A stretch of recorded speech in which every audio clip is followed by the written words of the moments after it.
Hey guys, welcome to my YouTube channel. ಈ ಒಂದು ವಿಡಿಯೋದಲ್ಲಿ ಜಿಬಲ್ ಆರ್ಟ್ ಅಂದರೆ ಏನು ಅಂತ ನಾವು ತಿಳ್ಕೊಳ್ಳೋಣ. ನೀವು ನಿಮ್ಮ ಫ್ರೆಂಡ್ ಸರ್ಕಲಲ್ಲಿ ಇರ್ಬೋದು, ನಿಮ್ಮ ಫ್ಯಾಮಿಲಿ ಮೆಂಬರ್ಸ್ ಆಗಿರ್ಬೋದು, ನಿಮ್ಮ ರಿಲೇಟಿವ್ಸ್ ಆಗಿರ್ಬೋದು, ಈ ಒಂದು ಇಮೇಜ್ನ ಅಪ್ಲೋಡ್ ಮಾಡಿರುವುದನ್ನು ಭಾಳಷ್ಟು ಜನ ನೋಡಿರ್ತೀರ. ಬಟ್ ತುಂಬ ಜನ ಆಲ್ರೆಡಿ ಇದು ಏನು ಅಂತ ತಿಳ್ಕೊಂಡಿರ್ತೀರ. ಇನ್ನೊಂದು ಸ್ವಲ್ಪ ಜನ ಇದ್ರ ಬಗ್ಗೆ ಅಷ್ಟು ಐಡಿಯಾ ಇರಲ್ಲ.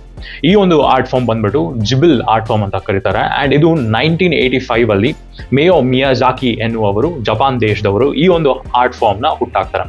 ಈ ಆರ್ಟ್ ಫಾರ್ಮಲ್ಲಿ ಬಹಳಷ್ಟು ಆನಿಮೇಟೆಡ್ ಇಮೇಜಸ್ಸು, ಬಹಳಷ್ಟು ಆನಿಮೇಟೆಡ್ ಮೂವೀಸ್ನ ಅವರು ಜನರಿಗೆ ತರ್ತಾರೆ. ಒಂದು ಸಮಾಜಕ್ಕೆ ಒಳ್ಳೆ ಮೆಸೇಜ್ ಕೊಟ್ಟು ಒಂದು ಹ್ಯುಮ್ಯಾನಿಟಿನ ಡೆವಲಪ್ ಮಾಡುವಂತಹ ಆರ್ಟ್ ಫಾರ್ಮ್ ಆಗಿ ಈ ಜಿಬಲ್ ಆರ್ಟ್ ಮುಂದೆ ಬೆಳೀತಾ ಹೋಗುತ್ತೆ.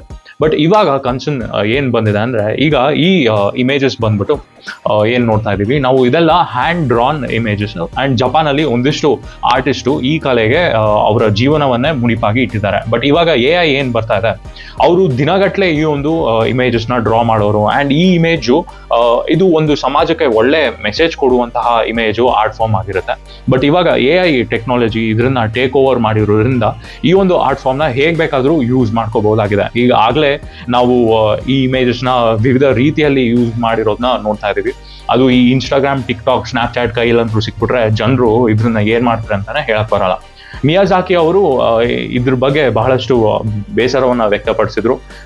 AI it is taking over and it is taking over hard work of many artisans ಅಂತ ಬೇರೆ ಒಂದು ಕಮೆಂಟ್ನ ಅವರು ಕೊಟ್ಟಿದ್ರು. ಈಗ ನಾವು ನೋಡೋದಿದ್ರೆ, ಈಗ ಒಬ್ಬ ಆರ್ಟಿಸನ್ ಆದರೆ ಆ ಒಂದು ಆರ್ಟ್ ಫಾರ್ಮ್ನ ಅರ್ಥ ಮಾಡಿಕೊಂಡು ಅದು ಆರ್ಟ್ ಫಾರ್ಮ್ನ ಲಿಮಿಟೇಷನ್ಸ್ ಏನು, ಅದರಿಂದ ಹೇಗೆ ಒಂದು ಸಮಾಜನ ಉದ್ಧಾರ ಮಾಡ್ಬೋದು ಅಂತ ಆ ಒಂದು ಜಿಬಲ್ ಆರ್ಟ್ನ ತೊಗೊಂಡು ಹೋಗ್ತಾರೆ. ಬಟ್ ಇಲ್ಲಿ AI ಜಿಬಲ್ ಆರ್ಟ್ನ ಬರೀ ಆರ್ಟ್ ಆಗಿ ನೋಡುತ್ತೆ ಅಷ್ಟೇ. ನೀವು ಅದಕ್ಕೆ ಏನೇ ಕಮೆಂಟ್ ಕೊಡಿ, ಏನೇ ಫೋಟೋಸ್ನ ಅಪ್ಲೋಡ್ ಮಾಡಿ, ಅದು ಕನ್ವರ್ಟ್ ಮಾಡಿ ಕೊಡುತ್ತೆ. ನಾನು ಒಂದು ಫೋಟೋನ ಅಪ್ಲೋಡ್ ಮಾಡಿದೆ ಆ್ಯಂಡ್ ಕನ್ವರ್ಟ್ ಮಾಡಿ ಕೊಟ್ಟಿದೆ. ಜಿಬಲ್ ಆರ್ಟ್ ಫಾರ್ಮ್ ಏನಕ್ಕೆ ಫೇಮಸ್ ಅಂದರೆ, ಅದು ನಮ್ಮ ಮುಖದಲ್ಲಿರುವಂತಹ ಒಳ್ಳೆ ಎಕ್ಸ್ಪ್ರೆಷನ್ಸ್ನ ಆಚೆ ಹಾಕುತ್ತೆ. ಕಾಮ್ ಆ್ಯಂಡ್ ವೆರಿ ಎಕ್ಸ್ಪ್ರೆಸಿವ್ ಇಮೇಜಸ್ನ ಕೊಡುತ್ತೆ. ನಾವು ಹಾಕೋ ಬಟ್ಟೆನೂ ಕೂಡ ಅದು ಡೀಸೆಂಟ್ ಆಗಿ ತೋರಿಸುತ್ತೆ. ವೈಬ್ರೆಂಟ್ ಆಗಿ ರಪ ಯೆಲ್ಲೋ ಕಲರು, ರೆಡ್ ಕಲರು, ಆ ಥರ ಒಂಥರ ಫ್ಲಾಶಿ ಕಲರ್ಸ್ನ ಈ ಆರ್ಟಲ್ಲಿ ತೋರಿಸಲ್ಲ.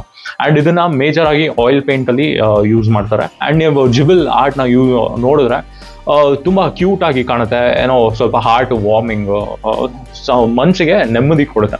ಈ ಒಂದು ಆರ್ಟ್ ಫಾರ್ಮು ಬರೀ ಒಂದು ಇಮೇಜ್ ಕನ್ವರ್ಟಿಂಗ್ ಥರ ನೋಡಬಾರ್ದು.